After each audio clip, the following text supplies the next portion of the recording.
Dito sa Turop Sloot, mayroon din silang coffee shop. Kaya ayan, yun yung building ng coffee shop nila. Kaya ang pangalan din ay Sloot Shop, ay Sloot Cafe. Ayan. Sloot's Cafe ang name. So ayan siya. Kaya ayan dito sa labas. Ito yung Cafe Sloot LR or Cafe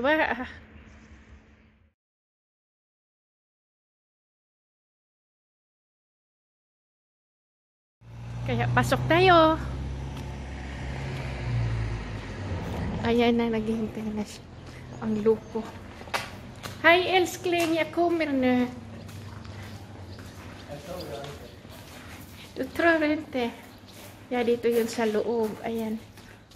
Ay, ang cute. Cozy siya. Wala pang masyadong tao.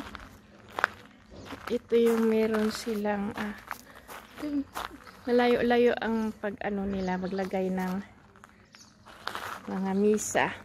Ayan. Galing. So, yun namang mga yung hindi kakain ay hindi pwede yata kakain dito ng hindi bibili, pero nakakaya naman. So, pasok tayo dyan. Yung kung ano yan dyan.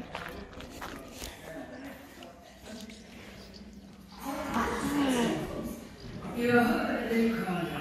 Ja, nästan alla bokstäver talar stockholmska. Ja, det finns ett annat invandrart konstigt träd, men de är så begripliga. Ja, inte ens du, Sigge, förstår dem ju. Och knappt jag själv heller för den delen. Ja, ni har ju inte nämnt någonting om alla djur som finns här omkring. Ja, jag pratade om kor alldeles nyss. Jo, visst det. Det gjorde jag också. Nu menar jag de vilda djuren. Dovhjortarna, vildsvinen, grävlingarna, skalbaggar, fåglar. Mina gäster, de sköt fasad. Jag är snart 400 år gammal. Då har man sett det mesta. Oj, en liten skalbagge. Det var en hejsan på dejsan. Men hur var det när alla teknikande människor kom hit och hade fester här? Det var en underbar tid. Härlig. Ja, det var ju en del bråk förstås. Men de värsta bråkstakarna, de hamnade kort och gott i fingrar. Vi har inte sett det än. Aha. Vad fint. Det är hela Torupskogen.